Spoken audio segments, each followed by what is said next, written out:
Good morning, Radhe Radhe दोस्तों। स्वागत है आपका हमारे आज के ब्लॉग में। कैसे हैं आप सब?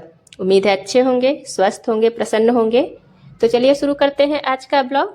और हमेशा की तरह मेरा ब्लॉग शुरू हो रहा है सुबह के 4:30 बजे से। तो अभी मैंने सुबह के सारे काम मेरे हो गए हैं और अब मैं नहा के आ गई हूँ और तैयार हो रही हूँ। और उसके बाद फिर मैं करूँगी अपने लड्डू गोपाल की सेवा। और देखिए हमारा पूरा दिन कैसे बीतेगा, हमारा पूरा दिन कैसा जाएगा, ये चीज़ निर्भर करता है कि हमारे दिन की शुरुआत कैसे हो रही है, हमारी सुबह कैसी हो रही है। अगर सुबह बहुत अच्छी है आपकी, सुबह की दिनचर्या बहुत अच्छी है आपकी, तो समझ लिए पूरा दिन आपका बहुत अच्छे से बीतने वाला है। और मुझे ऐसा लगता है कि अगर सुबह उठकर सुबह के काम खत्म करके, सुबह स्नान करके थोड़ा देर पूजा पाठ कर लीजिए, मंत्र जाप कर लीजिए, नाम जप कर लीजिए, तो उससे पूरा दिन मन एकदम शांत रहता है। आप कितना भी काम कर लीजिए, थक जाएंगी, लेकिन आपका मन बिल्कुल भी चिड़चिड़ा नहीं होगा, आपको टेंशन नहीं होगी, आप घबराहट नहीं होगी, मतलब कोई भी इस तरह की कोई परेशानी नहीं होगी, आपको मानसिक परेशानी किसी भी तरह की नहीं आएगी।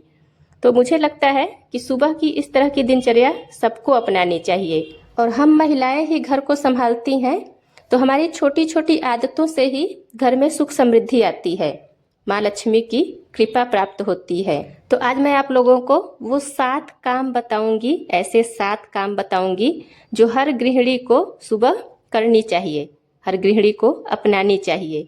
और जो समझदार गृहिणी होती हैं वो करती भी हैं, और शायद इसीलिए उनके घर में ना तो कभी धन की कमी होती है और ना ही तो कभी कोई बीमारी आती है। और देखिए घर में धन की कमी सबसे ज़्यादा तभी होती है, धन की सबसे ज़्यादा हानि तभी होती है जब घर में बीमारियां अपना जगह बना लें, बीमारियां परमानेंट टिक जाएं हमारे घर में आके, किसी को बड़ी बड़ी बीमारी परेशान करने लगे। तो इसलिए अपनी दिनचर्या से हमें खुद को भी स्वस्थ रखना है और अपने पूरे परिवार को भी स्वस्थ रखना है। और सुबह की सबसे पहली और सबसे ज़रूरी आदत होती है कि समय का ध्यान रखा जाए। कहते हैं ना कि जो लोग समय की कदर नहीं करते तो समय उनकी कदर नहीं करता है। तो बस वही है कि सबसे पहला नियम बनाना चाहिए कि मुझे कितने बजे उठना है, और कोशिश करें कि ब्रह्म मुहूर्त में उठें। जैसे 4 से 5:30 बजे के बीच का जो समय होता है उसको ब्रह्म मुहूर्त कहते हैं। और देखिए दूसरी बात, सुबह जैसे उठ गए, अपने टाइम फिक्स कर लिया, उस समय उठ गए, और उसके बाद सबसे पहले अपने भगवान को याद करें, भगवान का स्मरण करें। जिनकी भी पूजा करती हैं आप, जिनको जो भी आपके इष्ट देव हैं उनको प्रणाम करें, उनको याद करें। और उसके बाद जैसे हम लोग पानी पीते हैं, तो ये सारी आदतें, छोटी छोटी आदतें हमें अपने बच्चों को भी सिखाना चाहिए, वो भी बचपन से ही। क्योंकि जो आदतें, जो चीज़ें बच्चे बचपन से अपनाते हैं तो वो पूरा लाइफ टाइम चलता है, वो उनके दिल दिमाग में बैठ जाता है वो चीज़ें, और वो हमेशा वैसे ही चलते हैं। तो इसलिए जो चीज़ हम अपने लिए करते हैं वो छोटी छोटी आदतें धीरे धीरे बच्चों को ज़रूर सिखाना चाहिए। और तीसरी बात है कि घर में सुबह सुबह घर में साफ सफाई करना बहुत ज़रूरी होता है। जैसे सुबह उठ के घर में झाड़ू लगाना, पोछा लगाना, और घर के मुख्य द्वार पे झाड़ू लगाना, साफ करना, पानी डालना, और हो सके तो थोड़ा सा गंगा जल मिक्स करके घर के मुख्य द्वार पे डालें। तो ऐसा करने से ऐसा कहा जाता है कि माता लक्ष्मी का आगमन होता है। तो सुबह सुबह घर की साफ सफाई जरूर करनी चाहिए, माता लक्ष्मी को बुलाने के लिए, माता लक्ष्मी के आगमन के लिए।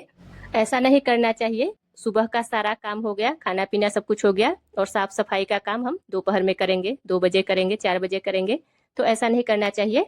सबसे पहले घर की साफ सफाई हो, उसके बाद ही स्नान करके पूजा पाठ करें, और फिर साफ सफाई के बाद थोड़ा टाइम एक्सरसाइज करिए, क्योंकि खुद को फिट रखना भी बहुत ज़रूरी है, खुद को स्वस्थ रखना भी बहुत ज़रूरी है। क्योंकि स्वस्थ रहेंगे तो बीमारियों पे पैसा खर्च करने की ज़रूरत नहीं पड़ेगी। इसलिए खुद को फिट रखने के लिए थोड़ा टाइम व्यायाम या फिर योग जरूर करना चाहिए। अब देखिए जैसे मैं 40 प्लस की हूँ और मुझे सर्वाइकल की दिक्कत भी है, लेकिन मैं डेली प्रतिदिन 25 से 30 मिनट एक्सरसाइज करती हूँ, और जिससे मुझे कोई दिक्कत नहीं होती है। मैं अपने आप को फिट रखती हूँ इस तरह से, और कोई दवा भी मैं नहीं लेती हूँ, कोई पेन किलर या कोई भी दवा मैं नहीं लेती हूँ, बस एक्सरसाइज से अपने आप को ठीक रखती हूँ। हाँ, अगर मैंने एक्सरसाइज छोड़ दिया तो फिर मेरा दर्द बढ़ जाता है, तब मुझे दिक्कत होने लगती है। तो इसलिए मुझे 25 से 30 मिनट अपने लिए ज़रूर चाहिए होते हैं डेली। और फिर एक्सरसाइज के बाद स्नान करके पूजा पाठ करना चाहिए। कभी भी बिना स्नान किए पूजा पाठ नहीं करना चाहिए। और घर में भले ही एक छोटा सा ही मंदिर हो, लेकिन घर में भगवान का मंदिर जरूर होना चाहिए, जहाँ प्रतिदिन पूजा पाठ होता हो, धूप दीप जलता हो। और हाँ, प्रतिदिन पूजा पाठ में डेली अपने घर में देसी घी का दीपक जरूर जलाना चाहिए। और अगर देसी घी ना हो तो तिल के तेल का भी दीपक जलाया जाता है, लेकिन हाँ, दीपक प्रतिदिन जरूर जलाना चाहिए पूजा में। दीपक जलाने का विशेष महत्व होता है।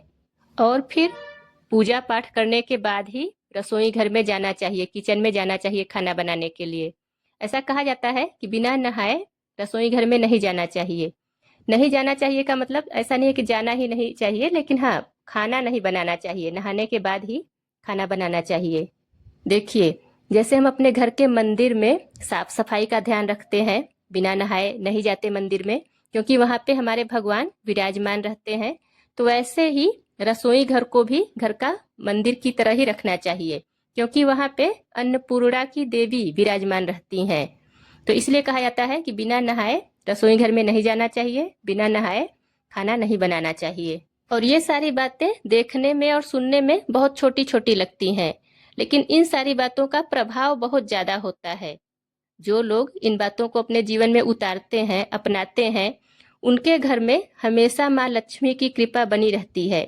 माँ लक्ष्मी हमेशा उनके घर में निवास करती हैं। अगर आप भी चाहती हैं कि आपके जीवन में हमेशा सुख समृद्धि बनी रहे, माँ लक्ष्मी की कृपा हमेशा बनी रहे, तो ये सुबह की आदतें आपको भी अपने जीवन में जरूर अपनानी चाहिए। तो आज के ब्लॉग में बस इतना ही। अगर आपको वीडियो पसंद आए तो वीडियो को लाइक कीजिए, और चैनल पे पहली बार आए हैं